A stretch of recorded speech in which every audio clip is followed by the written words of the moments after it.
On board then Hormazd Sorabjee, the editor at Autocar India, and talk a little bit about all the developments going around Motown. Hormazd, hi, morning. Good to have you on the show. I have to talk about, the much talked about this morning, GST reduction perhaps coming in for two-wheelers, and that's what the finance minister really hinted at. We were chatting with the TVS Motors as well earlier today, and they did say that whatever reduction comes in will definitely be passed on to the customers, and they do see volumes actually pick up come festive season. What is your own sense, Hormazd, about what the upcoming festive season could really mean for Motown, and can we finally see that much desired pickup, at least for the two-wheeler space, if it is coupled with the GST cut? No, I think absolutely. I think the two-wheeler space really has reason to cheer. I think also the recovery is starting in the two-wheeler sector first before anywhere else. So I think that is one trend that's very clear. I think, I think the bigger thing is as final realization. I think it's been said that, two-wheelers are not a luxury, or they shouldn't have a sin tax. Kind of alluding to the fact that automobiles earlier have always been treated as a luxury. So I think this is the first time there's a kind of acknowledgement that, mobility needs are important even for the common man and best served by two-wheelers. And more so, especially since people are going to be averse to public transport. So I think, clearly there's it's great news for the two-wheeler industry. And we are the largest two-wheeler industry in the world. And, I think it just, everything's just coming together. So I think this could really cement India's position as, make it even more dominant as the #1 two-wheeler market in the world with these sort of announcements and this sort of trend also going forward.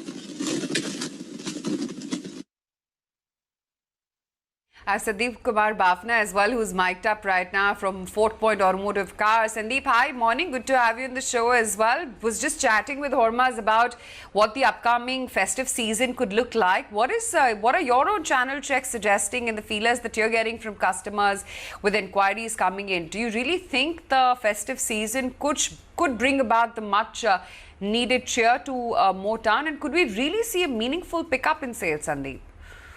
Yeah, hi. So basically what is happening is, as Hormazd clearly said, that there is a mobility solution requirement in the market. And with the public transport getting hit very badly by the COVID situation, and people are looking at another way how to transport themselves from one point to another, we are finding that there is good amount of traction in our two-wheeler space, me being a dealer for Hero. And also we find that in Maruti, on the low-end products with an option of CNG is really taking the flare in the market. Besides that, we also find that if you see in two-wheeler space, pre-COVID, we are practically close to about 65% of our volumes, and in Maruti we are close to about 70-75% of our volumes. The season as such is little muted on the Ganpati side. Yes, bookings are coming, but I think they are all for post September deliveries. After the Shraddh month ends and we get the Navratris coming in, we're finding that. But the Ganpati was not very enthusiastic as such because of the total pandemic situation in Mumbai specifically this week.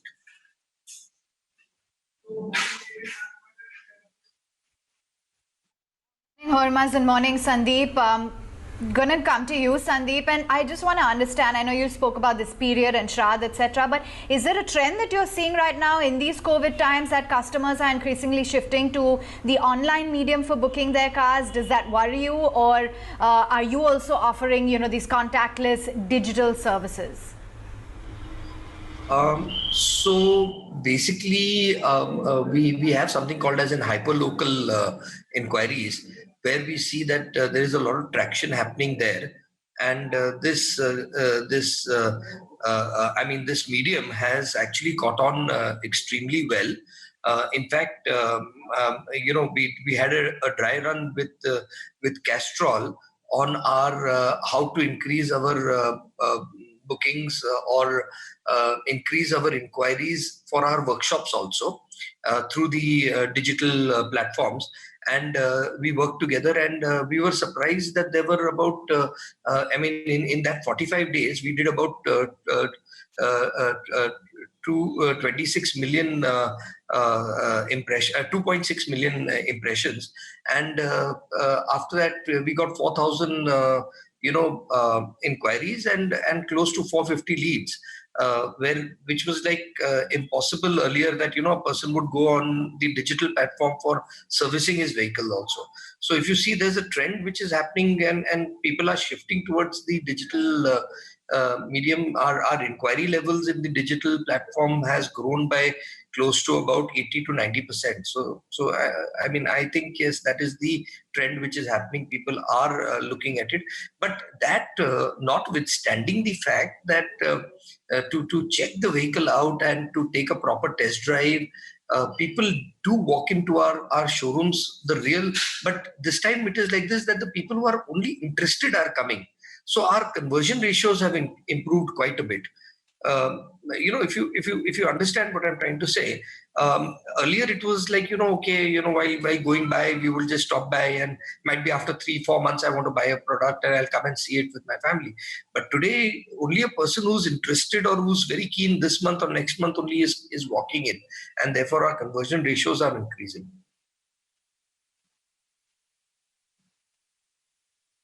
Conversion ratios are increasing right now. Hormazd, wanted to get in a view, the M&M Thar that's been unveiled recently. Have you had a chance to cruise around in it? What's the view, and any more exciting launches that we should watch out for over the next few months? Any recommendations that you have?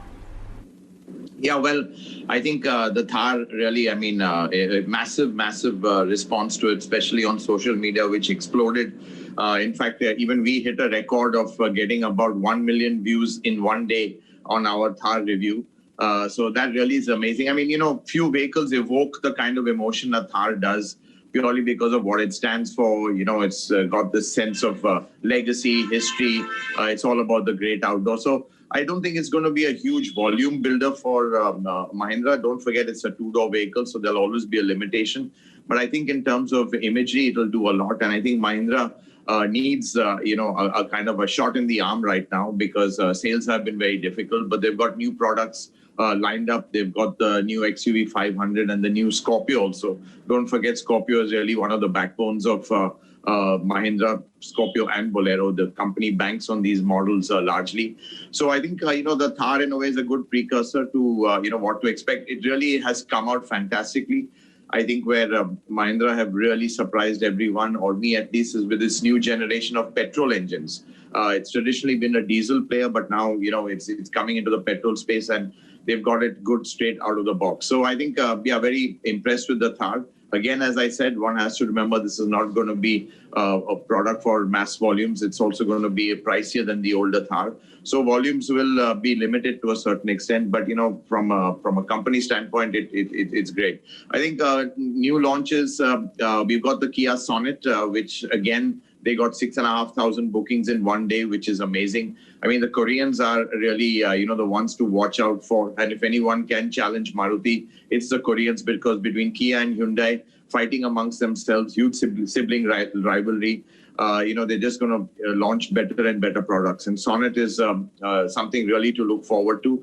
On the other side, we've got the Toyota Urban Cruiser, which is really a rebadge Vitara Brezza. So not as exciting as the Sonet for sure. But again, for Toyota, it's an entry into the compact SUV segment for nothing, which, Maruti has given them this product on a platter as part of their alliance. And then we've got Hyundai with the i20, which I'm really looking forward to that as well. Again, a premium hatch. So, and you've got the Maruti Celerio also, which is coming around in Diwali. Again, that will address the volume segment, and that will be well timed, because as we've seen, the entry-level segments are the one that's really picking up as we come out of the recovery. So I think these are the ones which are really going to be big for coming into the festive season.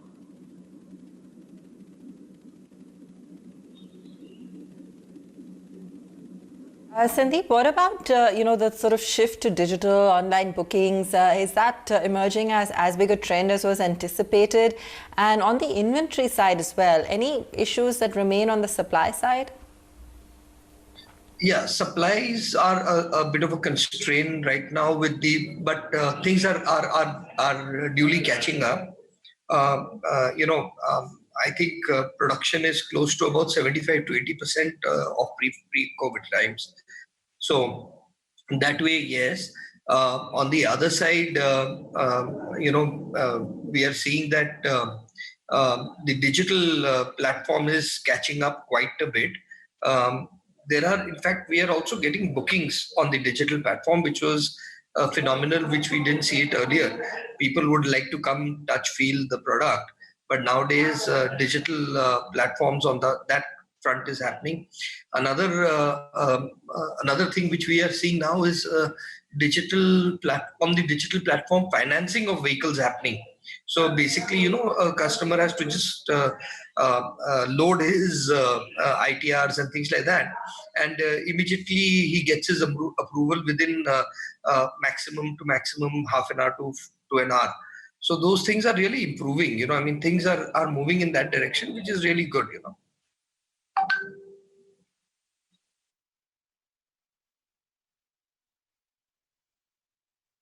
And so all in all, it's sounding like a positive shift, at least, that we are seeing going forward.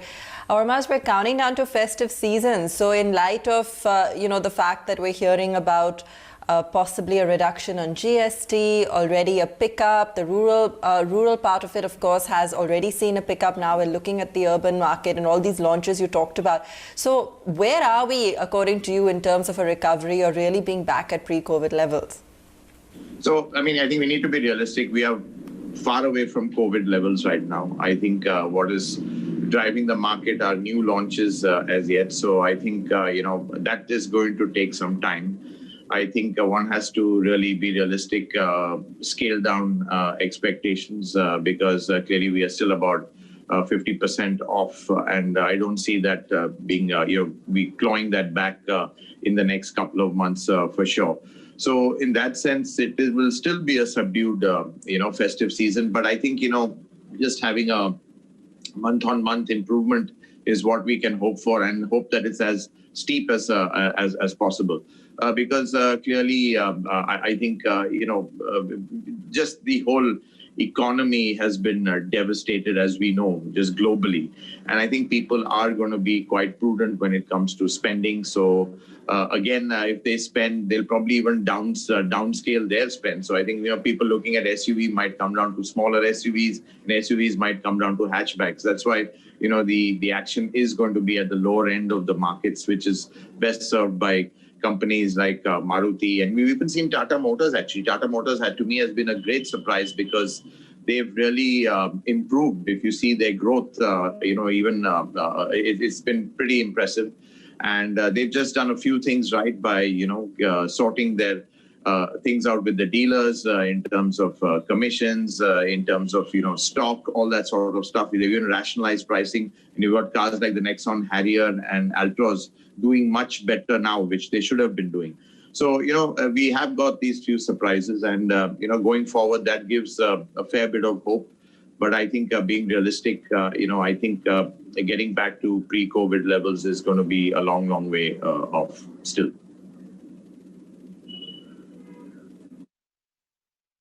Gentlemen, we'll leave it there. Thanks so much for joining us.